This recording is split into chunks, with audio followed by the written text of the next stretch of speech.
Hello, hello, hello. Happy Friday. It is Friday, June 26th, and this is dannIGeeLive. I am super excited to be with you guys today. I have a very, very special guest joining me today. My Philly sister will be coming on soon, Kathy Sledge.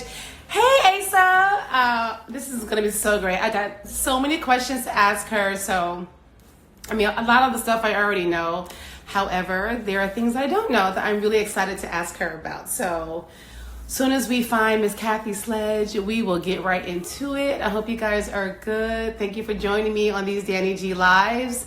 I think I've done about 10 or 11 now, but it's been so much fun. Hey, Antonio Carlos Scott, how are you? So we're just sitting here. It is Friday at 5. Hey, Michi. I don't know if you guys have your cocktail. Not that I'm pushing alcohol on people, but it is fun to have a little cocktail at the end of a long day. Oh, there she is. All right, let me see if I can bring her in now. I'm so nervous and excited for this. Let's see what happens. Oh my God, I'm so nervous. Hey. Hey. Hey. I have my cry. My Philly women. I'm gonna cry. No, don't cry. I know you. You're very emotional, Miss. You know how emotional I am. How are you both? You look so beautiful. Oh my God, I can't believe it. She's closing the door. Whoa. Okay. Well, wait. Cheers. Oh my God. Cheers. Cheers. Cheers. Cheers. Cheers. Yes, Kathy, you look beautiful. Oh, thank you. You too. We've been Kristen, Gabrielle, you look so great. I've been watching your guys' family room, and thank you so much for joining me over here. And I really appreciate that. Well, we miss you. So I miss you too.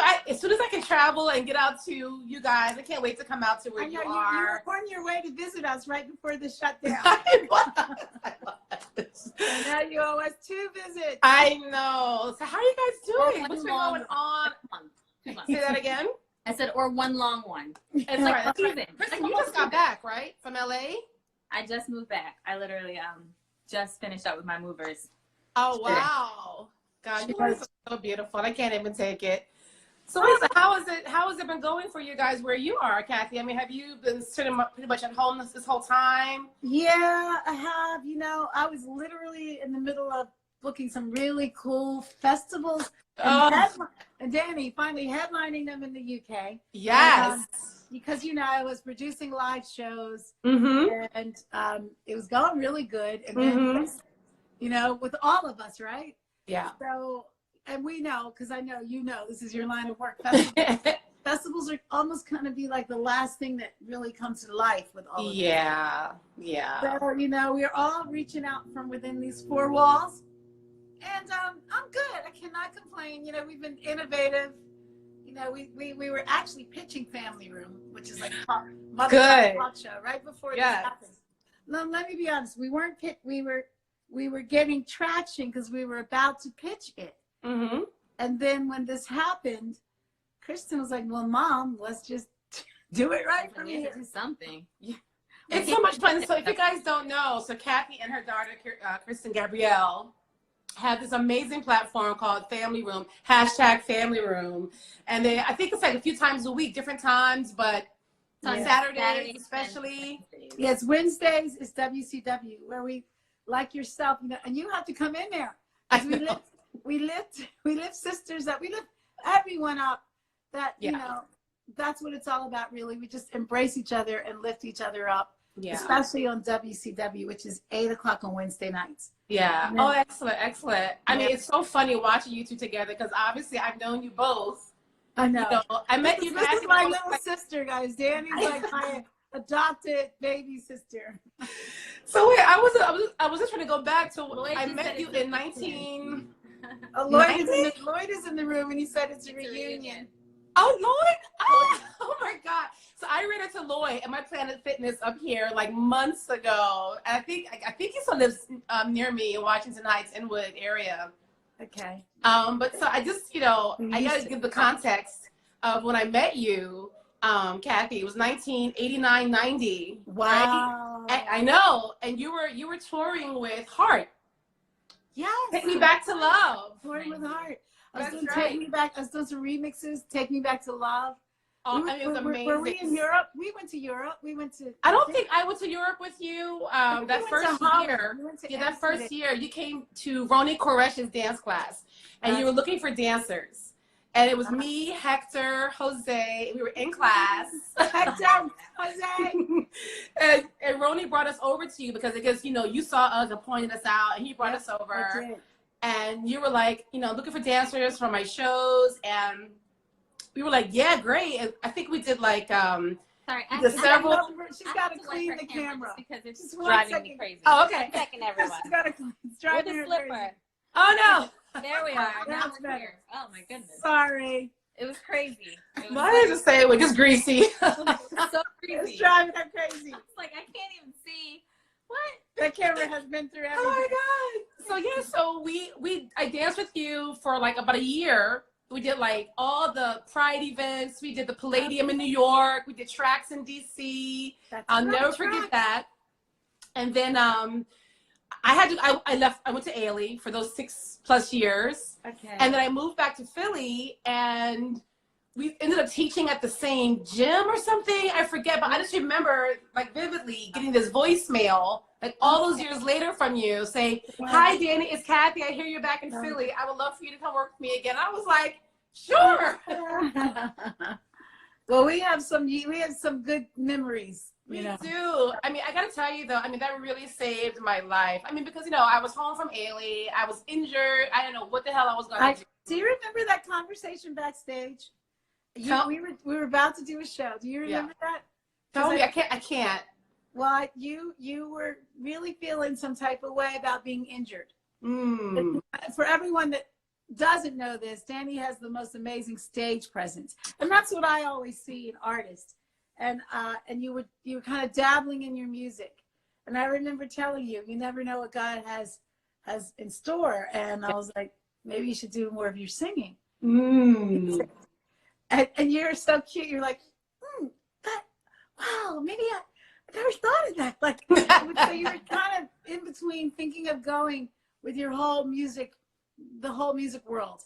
Well, I think also too, because when I left Ailey, I was already like 27 when I got injured, and the music business, as you know, as someone that's been professional since you're like 12 or 13, when you guys had your first hit, right? So I was thinking, I'm already too old. Because back then it was all about getting signed, right? Oh yeah, that's right. 20 years ago. So I'm not thinking like, why am I going to do this? But then you were like, no, you should do this. And then you invited me to come sing with your sisters because you all could all be together, all four at any given time. Right. And I jumped at the chance, and I gotta say, like, that strengthened my ear, my voice, obviously, because you guys are monsters of vocals. Just monsters. And you know what I've learned too, and I tell this to Kristen sometimes, like I'll take different artists under my wing. There's no greater way of learning than just being right out there. Right. No one can teach you stage presence.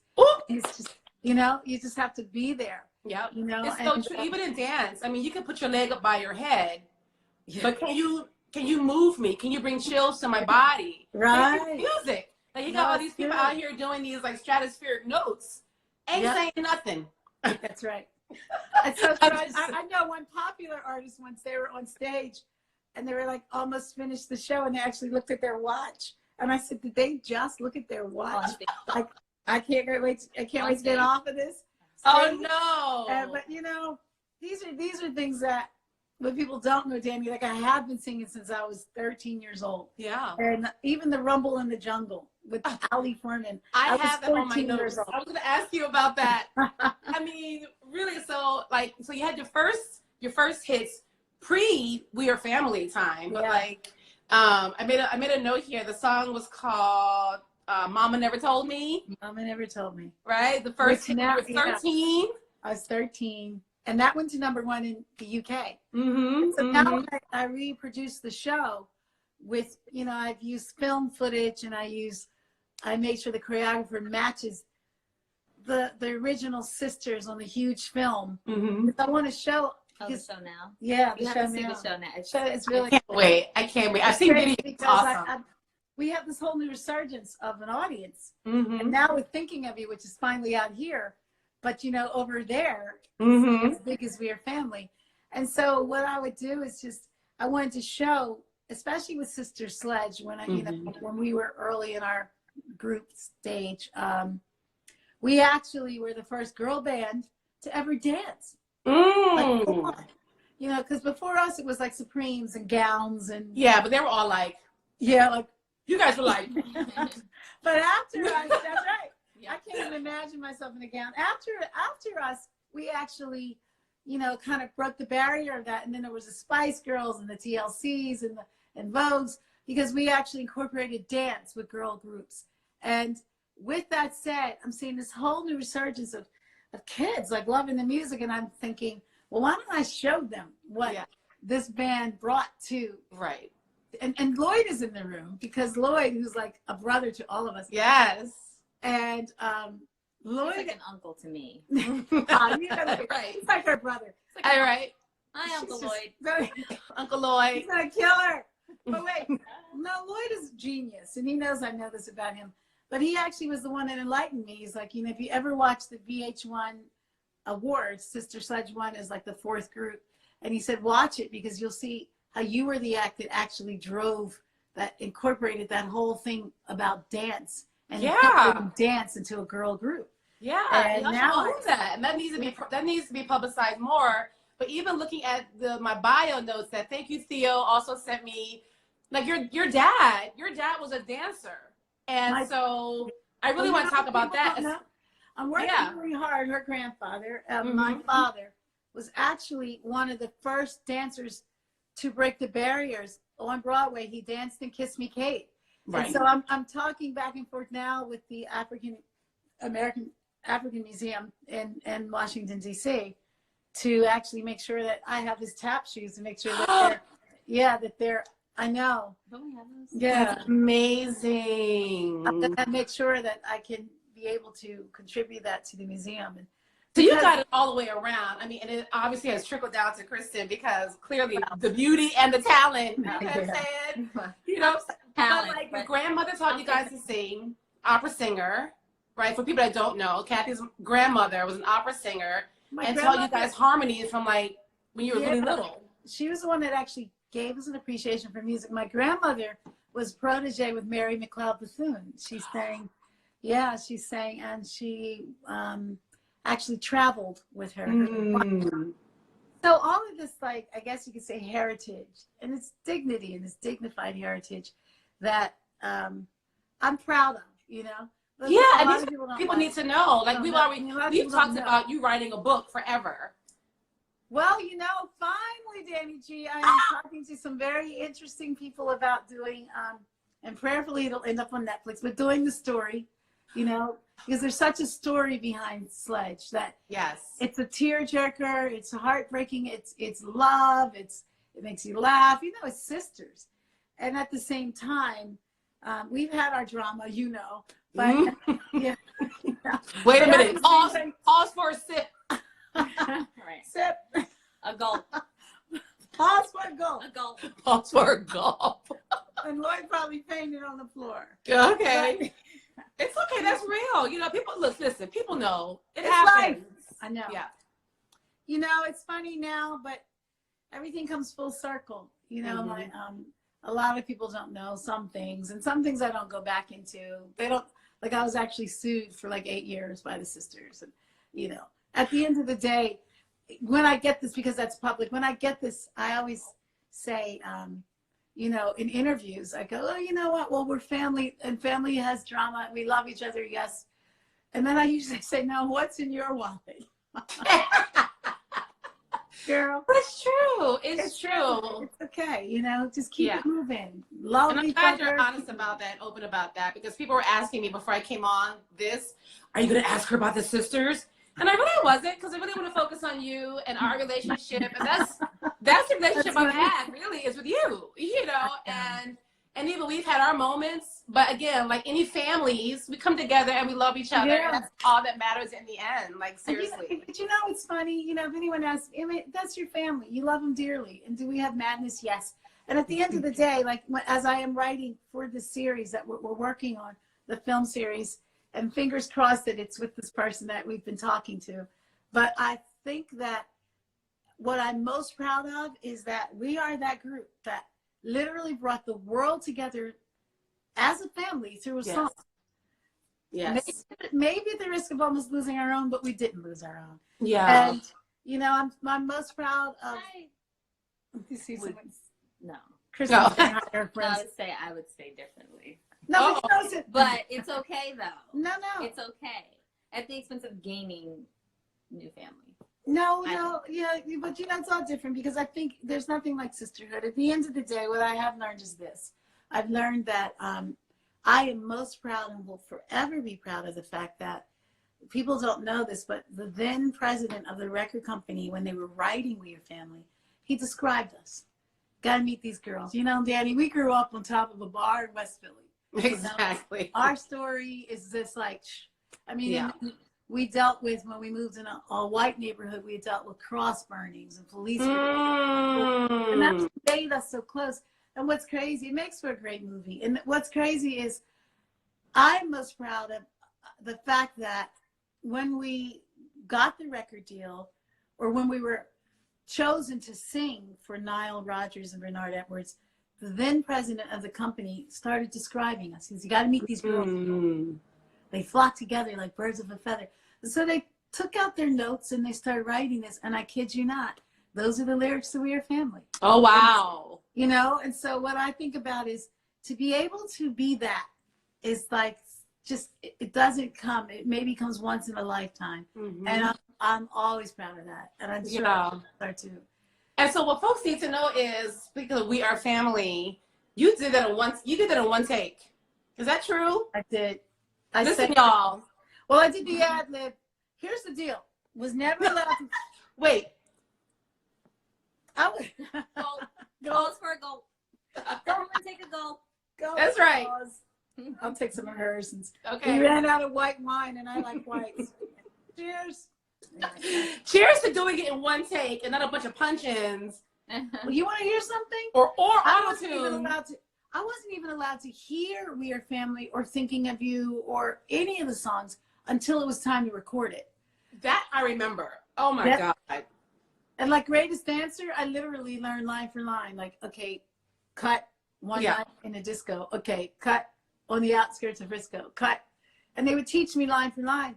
And I didn't understand it then at 16, but I did.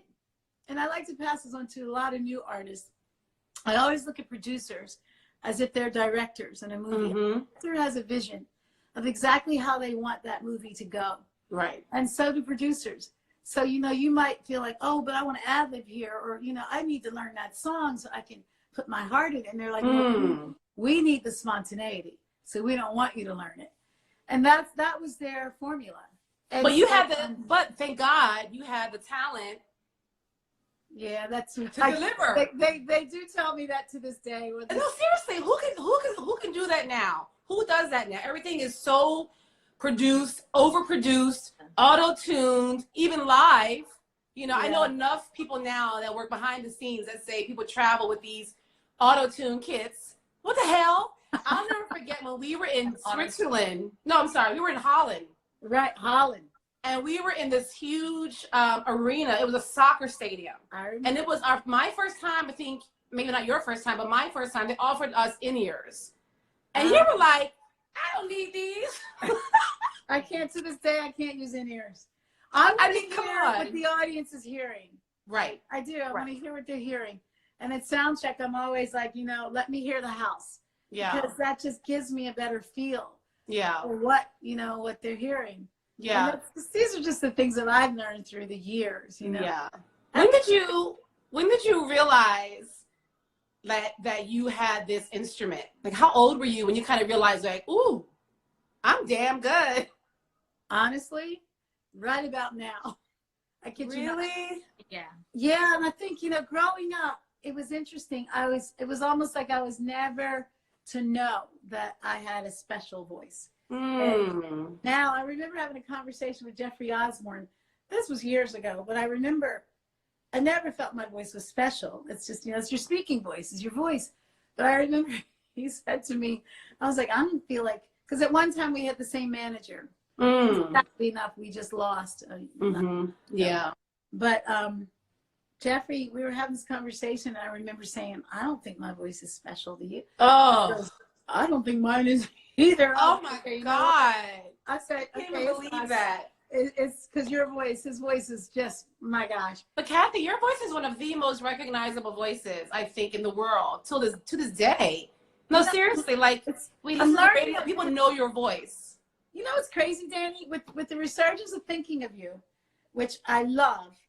We gotta talk about that too with D Nice. We gotta talk about that. We gotta talk about D. I hope he comes in the room. D Nice, are you around? Come on. But if he's not live, sometimes he jumps in. He's like family to me now. That's awesome. But, you know, he's one of the nicest people you'll ever know. Somebody asked him to come in, if you guys. But it's funny, and I see some of my Club Quarantine folks. But it's funny because what I've learned is that if God gives you a gift, and I'm sure you know this, you know, we all in the room should know this. Yeah. That you better use that gift, you know, or he'll take it away. Amen. What I've learned through the years is I've learned to appreciate, people would tell me that, like, your voice is different or special, or I usually get, my voice makes you feel good. Oh, that's cool. So anyway, with that said, I embrace it in such a different way now because I feel like I use it as an instrument in a different way. Like if people say it gives you warmth, then you want to give that. Yeah. And always know that it's a gift, and always never take that for granted. Yeah, absolutely. I mean, I guess even also when I was dancing, you know, there were so many factors that I was struggling against, always trying to like keep my weight down, technique better. And what a dancer, Danny. Oh, thanks. Oh, no. I mean, you were right, because at the audition, I had to choose people in the room. And guys, you had such a presence and such, I told Romy, I think I was at that audition. You weren't. She said she feels like she was there. She Well, might have it would have been, yeah, it was. She was little. But I was there. Yeah, you're tiny, Chris. I was like 19. Yeah, I don't think you were born. Were you born? You were tiny. She would come with me sometimes. I feel like I was there. Do you remember that? Yeah. Was it, because it was at Philadelphia, wasn't it? No, it was at Ronnie's studio on Sansom Street. Okay, maybe not. Yeah. But I remember just seeing your presence and your movement and your grace, and I was like, her, definitely.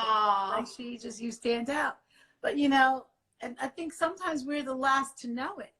You know, like, always. In a way, though, that humility I have through time is also a gift, because some people think they know it too much, but then, you know, it can detract from what you're there for, you know. And so I think that I actually embrace the fact now that in this place in my life, I embrace it, but at the same time, I always know that it's something that the gift that you have to share. Yeah. And Kristen, I mean, with Kathy as your mom, who is this like iconic, legendary figure, like when you were smaller, when you were little, like, I mean, I would see you as a little girl, but like, did you know your mom? At what point did you realize your mom was this iconic vocalist, artist?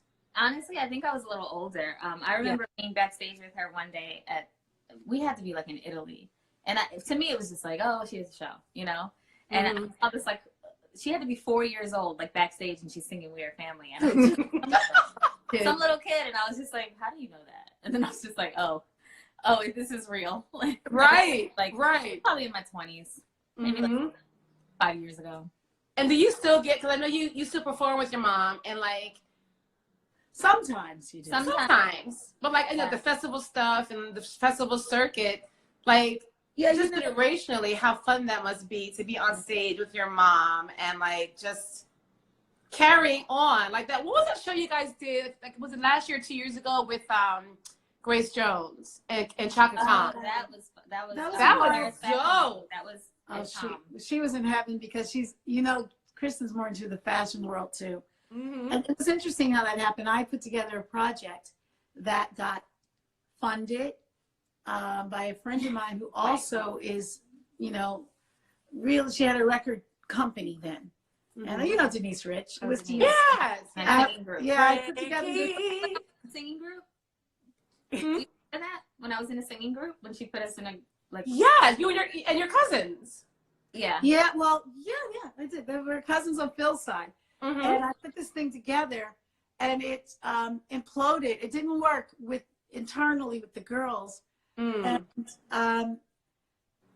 And Kristen was a little disappointed about that, but I remember saying, you know what? This is because I had never thought of, you need to come with me and just see what it's like to be on stage. Yeah. And I just said one summer when this happened, I was like, why don't you just come with me? And it was funny because when she first came out, so nervous. Stage So hold a tambourine.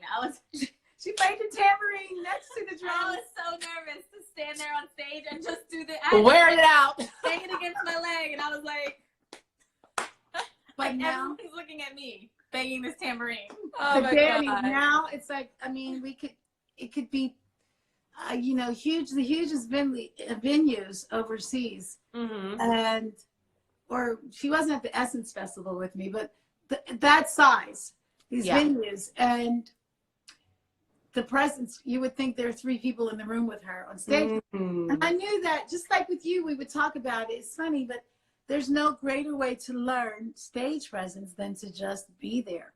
It's absolutely true. But also, too, you either have it or you don't. Like, I feel like you can't teach stage presence. You can't teach that sort of like. That's true. It's true. You know, it's either there. I mean, you can be technical. You can sing your face off. But if you can't connect with the audience on some basic visceral level, you really can't teach it. It's just like walking on the stage for dancers and being able to capture the audience. Oh, somebody just said, yes, the X Factor. My sister, hey, Nikki, capturing the audience all the way up to the 3rd balcony, I think in dance terms, but in your case, thousands of people. Like, I'll never forget, we were in, I think it was Alabama, and it was this big festival, street fair, whatever it was. Donna Summer was on the bill. We came on before her. It was Nashville. Do you remember that? That was Nashville, wasn't it? Nashville. Yeah. And just like, you know, seeing that lane of people, and you either sink or swim, and you just can't fake it. You can't fake stage presence. But I definitely want to go back to, you know, We Are Family and the you know, the like, how did the synergy between you guys and Nile come together? Like, who brokered that? That was all brought to Nile, and I mean, we always forget to leave. We always forget to add the late Bernard Edwards, but you can't say Nile without Bernard. Exactly. Bernard was he was like the rock, you know.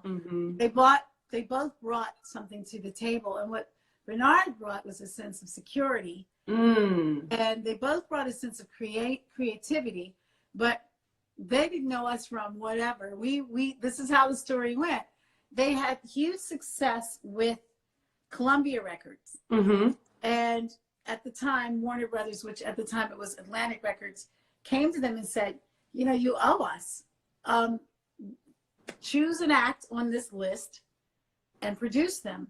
But first they said, you know, I think they wanted them to produce the Rolling Stones, Mick Jagger, and Bernard Edwards, and they were geniuses too. And Nile Rodgers felt, if I'm correct with the story, they felt, you know, if we produce the Rolling Stones and Mick Jagger, it's going to be a hit. We are at a sophomore stage in our life where we need some obscure act that no one's heard of, because if we produce the Rolling Stones, it's going to be a hit. We prove to the world that we are these amazing producers. Right. So give us an obscure act, and that would be us. Oh. And that's how it happened. And they gave a list of all these artists, and we were on that list. Yeah. And again, that's when the record company president started describing us. You got to meet these girls. They're Philadelphia. Whenever they come up to the label, they flock together like birds of a feather, and which is a line in We Are Family. And Bernard and Nile started taking notes about us, and they chose us because they felt like we were obscure enough, at least in the United States, because we had international success, and they felt if we break this act here in the United States, people will say that this is an amazing production team. That's what happened. Because after us, it was Diana Ross and David, David. Right, right. But it broke the barriers, and it did prove that they are the amazing producers that they always were.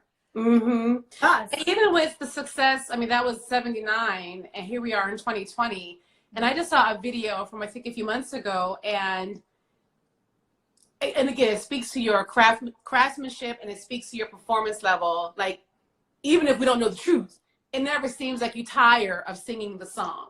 Like, you know how some people, you know, they have to do their hits and everything else, and you can hear like fatigue, and they're kind of like just going through the notes, but you give it 150% energy every single time. You always did. It's amazing. But you know what? I never get tired of singing. Or thinking of you. Yes. And I think it's because I always think about this, you know, like my best friend, sometimes Kristen says this too. My best friend says, I'm in the wrong business. I should work for the Red Cross. This is why.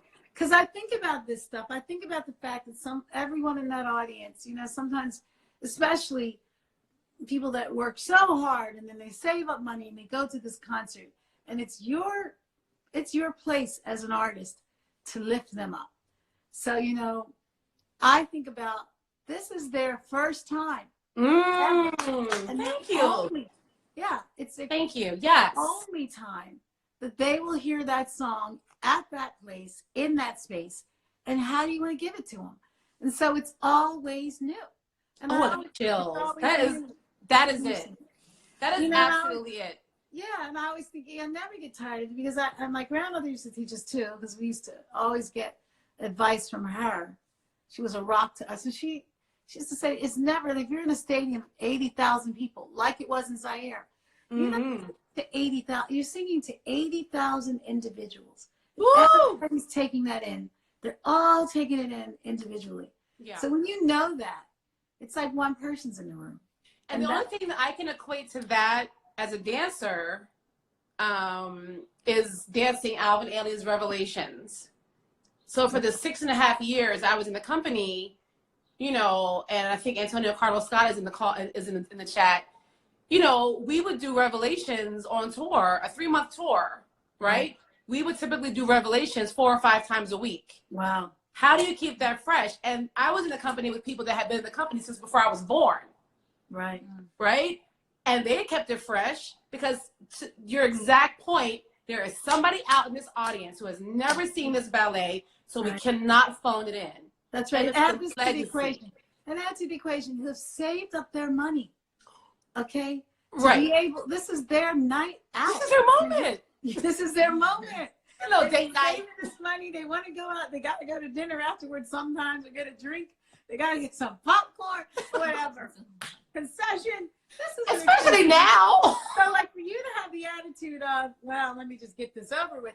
It's like, you got to give your heart to it, because you have to. You know, that changes the dynamic of everything. You know, it's just being real. It's who you are. Real. So how do you keep, I mean, again, because your voice to me is unchanged. How do you keep it so strong and crisp? I mean, do you vocalize? I mean, I remember being on the road with you, and I don't recall you vocalizing. Now, maybe you did it in your room. I don't know. You sound like her. I get on her all the time about that, because she doesn't. I don't. But let me tell you what I do. Here's the truth. My voice literally, like on a tour, my voice gets stronger. Yes. Through a tour. As you hear a lot of people, their voice gets weak, and I think what it is, honestly, is, and I do, you know, what she doesn't know is all my life as a little kid, my grandmother used to give us vocal lessons. I would always learn to sing through the diaphragm. Now, there are times whenever my voice gets tired, it's because I'm not using it enough. Sometimes, you know, because we do this thing called Songs of Comfort. And sometimes on Family Room. I've seen that. It's so great. You know, and Kristen always, you know, and she's being modest about it, but actually she's like, she wears a producer hat on all this stuff. And she's like, you need to. Oh, I've seen it. You got it. Your voice is raspy. And I'm like, well, they like it raspy. I don't mean it's raspy. you know. No, I know. Take care of it. That's Or all. she'll Yeah. say, Take "Cut." care of it. She'll say, "Cut. You got at least, I never see you warming up. You know?" And I'm like, I'm okay. She's like, I don't do that. No, I never said I don't do that. You do. I don't say I don't do You that. say you I don't say I don't have to. I You just two say are so funny. I can't even. I love this. I love You know what? this. I say I'm okay. Just let me keep doing it, and I'll open up. Go get me a cup of lemon and hot water. tea. Yeah, she'll do that. She'll And drink stop ginger. telling you that I can't sing. She'll drink ginger. I never say you can't. She'll drink ginger tea or like. Right. She doesn't do vocal exercises. I do. You know what it is? I sing from my diaphragm. The more that I use my voice, the more I open up. That's right. I'm gonna knock on wood because you never know. Hey, tell everybody about that remedy. I'll never forget when we were on we were in England on that tour. We were like a week or two in, and my voice went shot. And you were like, "This is my grandmother's remedy." I think it was egg yolk, Egg white, lemon, egg white. I remember giving that remedy to Stevie once because we were backstage and I told his valet, Yeah. whip up some egg yolk. I'm sorry, egg white. Mm-hmm. Honey, boy, she's still on the knock on wood. She's like, did she just do that to me? I did. She's unpredictable. I did She's it. still unpredictable. I just don't know. That's why I love this. So wait, it was egg white, lemon, and honey. Egg white, lemon, and a little bit of honey. Right. And I got to tell you guys, this works for everyone. Like if you totally lost your voice, and this was an old remedy. Our grandmother used to whip it up for us. If we ever, the only thing that does take my voice away is Atlantic City ocean air. Oh, okay. I think it was smoke. Yeah. Atlantic City ocean air, and if I do catch a little cold and you feel that tickle, I have to, the first thing I'll say is, do I have a show? Because my voice is going to go. But when we would work Atlantic City and Lake Tahoe, my grandmother used to always whip up this, and I talk about my grandmother a lot because she was like my buddy on the road. Yeah. She even did the Rick James tour with us, but I'll talk about it. But anyway, you whip this stuff up, but what happens, guys, is the egg white actually coats your throat, and the honey and lemon cuts it, and it guarantees you a voice for at least an hour. Mm-hmm. It totally opens you out. And that literally works if you have an emergency and you have a show or you have a public appearance, you have to speak, and you have no voice at all. That's exactly what happened, because I was freaking out. We had a show that night, and you were like, "Girl, here." You were like, "Boop, boop, boop, boop, boop, boop," and you were like, "Just keep sipping this for the hour you have before to the take a show." spoon, like it's like a chiffon. You have to just eat it. Remember that? That's you have to eat it. But it does work. Can we digress for a second? Because obviously, I know your family. How did you tell us about Phil? Big Phil or little? Big Phil. Oh my God. Tell us about husband Phil, because he was one of your musicians early on. It's like a story, right? He actually is, and he produces with me, writes with me, and he's lost weight, and now he looks like Barack, and everyone says he's so handsome. He looks a lot like Phil Lightfoot. And people are like, "You actually have a husband that looks like Barack?" He doesn't. He doesn't come into camera a lot, but remember that time we were in Canada? Mm-hmm. And he had a suit on. Yeah, he had a suit, because he doesn't wear suits, but he had a suit on and a presidential coat. Yeah. And I'll let you tell it because it was funny. We were in the airport? We were in the airport. And at Starbucks. I don't remember. I remember it, but I don't. Well, you posted about it because it was funny because people started taking, the girl at the Starbucks counter was like, she was like, "You know what, sir? We know you're, the heavy Canadian. We know you're not the president. But will you take a picture with us?" And so he did, and then somebody else, and before you know, he was on this photo op, and Kristen's posting it. "My dad is having a photo op like Barack." Oh my God. Yeah.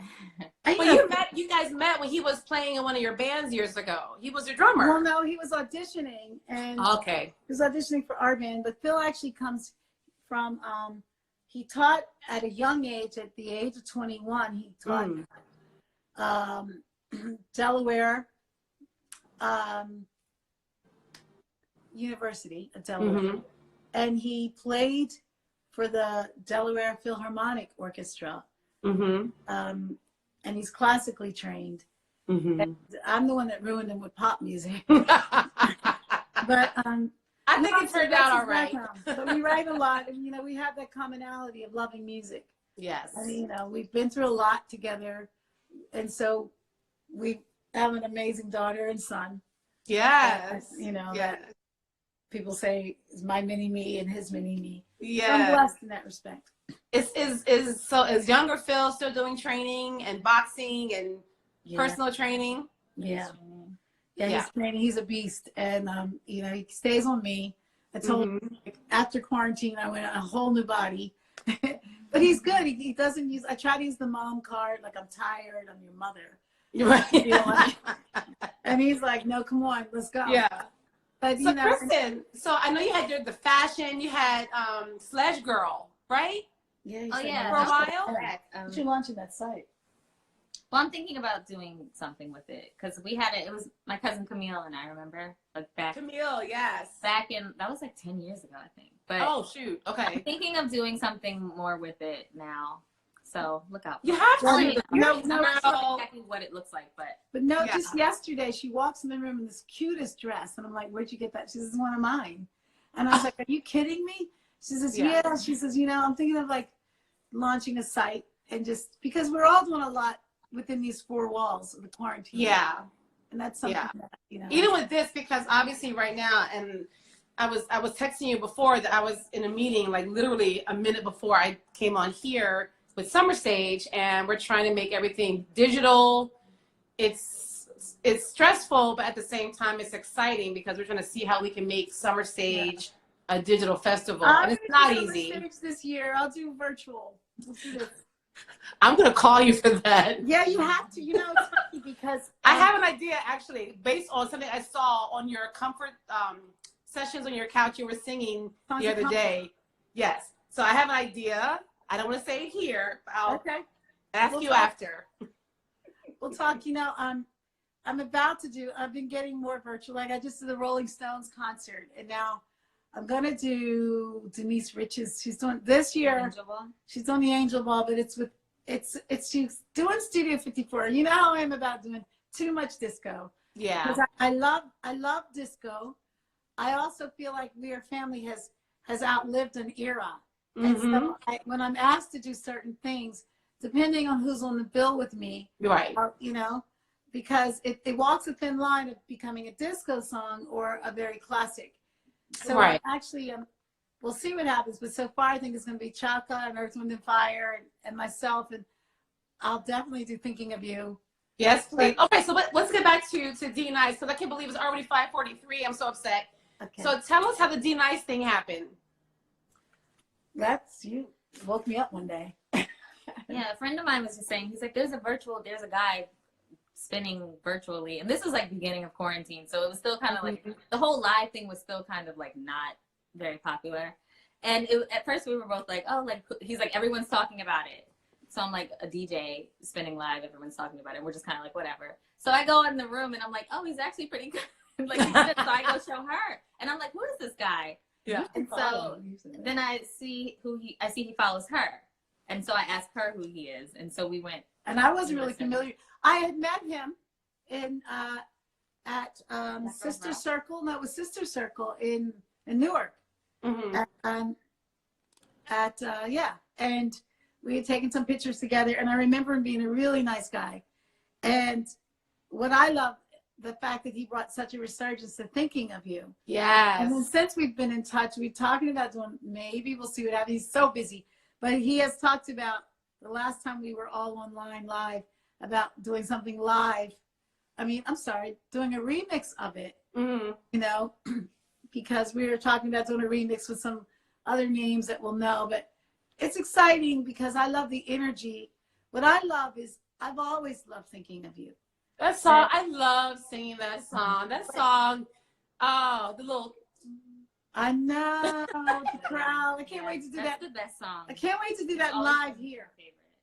Yeah, it's such a great song. I mean, D-Nice actually, he's performed at Summer Stage quite a few times with the outfit, the Originals. It's a whole DJ night of performers. But I also want to go back to, because you mentioned Stevie before, but I do remember in our conversation just over the years, way back, because yesterday, as you know, I don't know if you remember, but it was the 11th anniversary of Michael's passing. Yeah. And you know, we used to talk a little bit about you guys touring with him back in the day as young Sister Sledge and the Jackson Five, and just really briefly, like, just what was that like for people that are watching? I mean, I believe that the only time I saw Stevie Wonder cry was at Michael's memorial. Stevie Wonder only saw Michael's heart. Yeah. Michael had to have had the hugest heart. Yeah. In the world, just a kind person. Mm-hmm. And that part I saw all the time. I think he was extremely naive, but it was, Mm-hmm. you know, if you have to think about it, like his life stopped at like 6 years old. Really. Exactly. And I remember his brother, and this kind of sums up Michael. I remember somebody told me a story once where, and I think this is true, but I believe it. Jay-Z was having drinks or dinner at a restaurant, and people came up and started asking for Jay-Z's autograph. And then when he walked away, he turned to the person sitting next to him and said, if they only knew who I was Right. at dinner with. And it was Michael. Because Right. Michael used to have to totally change his whole visage. I mean, he'd have professional people in order to have a normal life. Right. And no one knew that. And my Exactly. one encounter with him is I was explaining to him, I was buying dishes and I was asking, you know, I remember this story. Yeah, I was like, because I was getting my first apartment. I was 17 and he was like 2 years older than me. And I was asking him, like, don't you want to buy some of these dishes at the truck stop because they're cheap? And he was like, no. And he was laughing at me. But then he stopped laughing and he started asking me, why are you buying those dishes? And I said, because. Now back then, you can't explain, like, I was like, because I'm living by myself now. And he really looks through me and he's like, why are you living by yourself? And he wanted to know that feeling. What I learned later is he would live vicariously through you. He would want you to explain what it's like to want your own apartment, because that was something that he would not be able to ever understand because he never had that kind of a life. Yeah. But that's interesting. And he had to be one of the kindest people. Mm-hmm. I actually just shared that story in the family room the other day. Oh, did you? Did you? And wait, so that was Michael. I'm sorry, I'm jumping around because there were so many things I had on my little notepad to ask you about. But I also want to talk about how the Black Girls Rock night happened, because that was amazing for you. I was so happy for you for that. I was happy to be able to be one of the performers on Black Girls Rock to lift up our First Lady, you know, Michelle Obama. Yes. Will always be our First Lady. And always. That was the night that we lifted her up, and Ava DuVernay, and I still have this, you know, video of her singing "We Are Family" and singing along, and that will always be an honor. And so that's, you know, that came because I had produced a show called My Sisters and Me Concert Series with Cece and Karen. Yeah, and right? I plan to do more of it. Yes, please. I will. I was trying to get you guys on summer stage last year, and it didn't kind of like what. You know, all good. I'm still in there. We might do something virtual. I'm gonna see. That'd be awesome. Yeah. I know she's probably saying, "Well, are we gonna talk about family?" No, I'm not. Hey, the sky's the limit. You can do, we can do whatever we want. You know. I know. And not ask permission. I mean, we don't have to ask permission. Like, we are here and we are for our sisters, and that's why we're here. But so, you know, I don't want us to run out of time, but I know you have, you know, your Billie Holiday project, Brighter Side of Day, that you've been working on for years, which is amazing. You know, you have your My Sisters and Me project. Billie Holiday, more than anything, I just do a lot of live shows. A lot, you know. I've learned through the years, and I think we all know this, especially now that we're going through this quarantine, you learn how to reinvent, and you learn how to tap on your passions. You have to. One passion that I've learned about is producing live shows. And then these four walls, they've become live virtual shows. And Brighter Side of Day, which is the Billie Holiday, was more about, I've been doing Billie all my life, you know, when we used to open for Bill Cosby in Vegas. And I felt like I would always do this impersonation of her where she'd come to life on stage. and I've been told I bring her to life, but I thought if I do her ever in a production, I'm going to do Billie in such a way that, you know, let's just lift this woman up. I really believe if she lived in a different era, it would have been a different story. She was just too strong for the era she lived in. Yeah.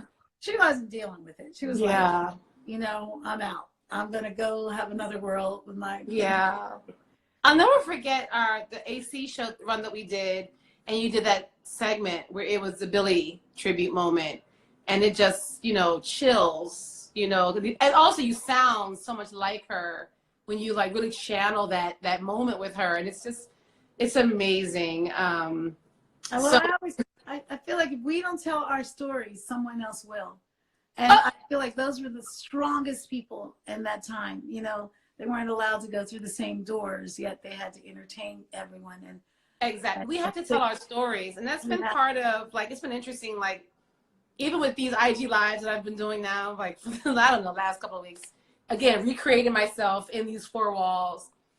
I've been loving, as long as I've known you and other people that I've interviewed, like Sarita Allen, who was in the Hey Sarita, another formidable dancer with Alvin Ailey. Hey, Sarita.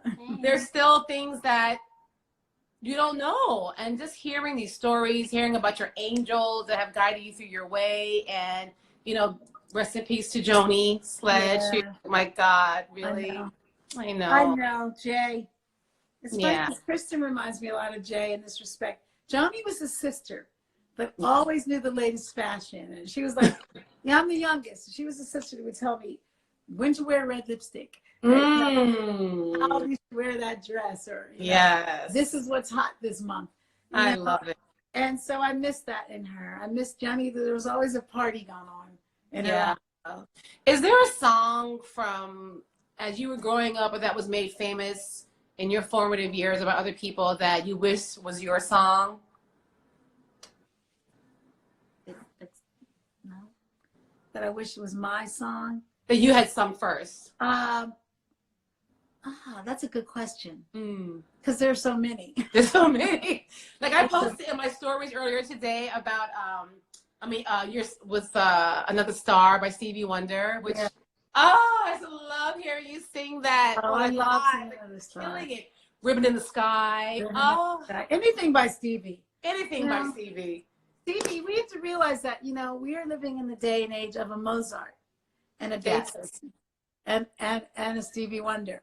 You know, because they won't be talking about any of us, but they will be talking about Stevie Wonder hundreds of years from now, because he is so genius. And, you know, he has that other sense. You know, a lot of people don't know. He can read your mind. He really And I remember once I was next to him taking a picture, and I was uncomfortable with the photographer, the photographer seemed to be, I felt, insensitive of how he was kind of shifting us. And I was at the peak of me saying, oh, this guy's really... Stevie leaned in and said, don't worry about me. Do you hear that? And he also has the gift of telling you your birthday after he meets you. He would always tell me, your birthday is January the 6th. Oh, my gosh. One day I said, why do you always tell me my birthday? He goes, because with everyone, I believe when he meets you, he can always get the month. And with some people, he can get the month and the day. Like, that's pretty. I mean, I think because of you, I was able to meet Stevie that one time backstage. It was at the Denise Rich show or her benefit or something. He was backstage. It was him, Mr. Cosby, Placido Domingo, Patti LaBelle, Star Jones. Somewhere here in New York. It was some benefit thing, and it was awesome. Like, just over the years, I'm trying to think of the other little questions I had really quickly before we have to go. But Stevie and, you know, all these greats. I know. All the greats. You know, and you know, you probably feel the way I do. Sometimes what I've learned in life, some of the greatest iconic artists are always the nicest. It's so true. These ones with like half a talent. I got all the attitude. I'm sorry. Wait. I got one sip left. Yeah. But no, it's true. It's so true, because even, again, having been in the dance world now since I'm 12 or 13, and now 51. Can you believe I'm in my 50s, Kathy? Oh my God, know, Kathy. right? Well, you know, when we look great, it doesn't matter. We do. You know, it's funny. People ask my age, and I always go, I'm somewhere between Holly and Madonna. You know, Well, right. You used to say Brittany and Whitney. I remember that too. yeah, because I'm always in between. No, but you know, seriously, it's like I'm the same age as Sade, and it's funny because it's interesting because I think it doesn't. The most important thing, honestly, is what I've learned through all of this. yes. Is the more seasoned you are as an artist, and when it doesn't go to your head, you know, and you have that balance, I think it keeps you young. You know, Yes. it does. It does. And I know if you're in any passion that you love, you know, because people ask me like, "What do you do?" And I'm like, you know what? I love what I do. I love what I do, and I also feel like Andy Warhol says, you know, we all have 15 minutes to shine. And I always say, well, I only got 5 of mine. Back for my other 10. Yeah, but you know what though? I mean, I want to go back really quickly to something you said about, you know, the only person I'm talking about is Stevie. Well, that's not true because I think real music will stand the test of time. And your vocals and your songs have generationally kept going on. Like, I think back to when Will Smith sampled Greatest Dancer. Yeah. You know, and getting jiggy with it. Yeah, And I think it was one of your friends, Kristen, was like, "Why is your mom singing Will Smith's song?" Am I getting that story right? And you were like, "Au contraire." That was my song. Yeah. I actually get that a lot. It's always a huge compliment, though. You know, sometimes I'll hear myself sampled. And, you know, we just did a mashup for D Nice for his birthday with Boyz II Men and with it was Donnie Wahlberg did it with New Kids on the Block and Naughty by Nature. And it's really thinking of you. But, you know, it never gets old. And I think a lot of that has to do with when it's good music, it keeps resurfacing. Period. The end.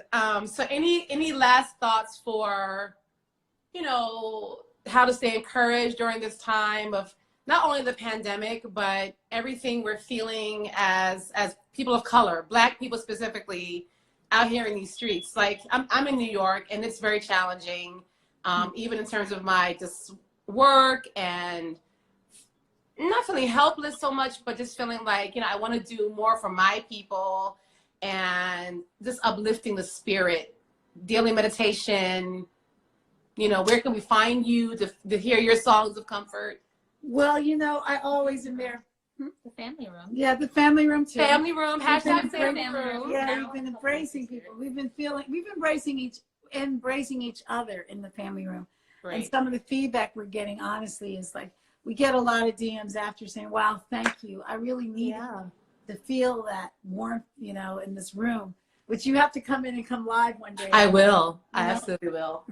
But I think the advice I would give, especially for us, is we have to remember, I always say Medgar Evers and Martin Luther King and Malcolm X and even Marvin Gaye, who was prophetic with what's going on with the song that he wrote. I think all of those people that I name would be having like crying tears of joy to see the world, because the world came on board. And I see a lot of different, you know, we all do. We read about this movement that's going on, and don't get it twisted. It's not just our nation. It's not just it's the world. It's the world. And it's amazing. Yes. And I think, you know, these people that opened these doors and died for us, I think they would not believe the fact that now we have everyone marching around the world. And that's what's going to take. That's what it's going to absolutely take. So where can we find you? Your Instagram is Kathy Sledge. Kathy Sledge. Kristen.Gabrielle. I'll post this all like later, right? Kristen.Gabrielle. Yeah. Okay. And go to the family room, hashtag family room. We have like less than a minute left. 12:30 Eastern time. 12:30 Eastern time. 9:30. Yeah, 9:30 Pacific. So have your coffee or your wine. Yeah. If you're on the West Coast, I'll have a coffee, and if you're here on the East Coast, Kristen, we'll have a wine with you. Yes, and I want to call you after so we can talk about this potential summer stage something. Yes, we'll do it. Yeah. So stay tuned, people. Kathy, I love you. Kristen, thank you so much for this. Thank you for giving me street cred. Yeah. Good seeing you again. Always good seeing you, Danny G. She's my little sister, guys. I'm always like, go, G. It wasn't enough time for all the questions I had. We're going to do a part 2 somehow. We will. But I love you. Well, I'll call you after. Room. We'll get some ideas You together. come to family room and we'll talk more. Okay, cool. And Thank you bye, guys for Uncle Wait. tuning in. Next week, I don't know who it's going to be, but we'll figure it out at Danny G Live. Thanks for tuning in. Thank you to Kathy and Kristen. And we'll see you next time. Happy Friday. Bye. Happy Friday. Bye. Danny, can you save this and send it to us?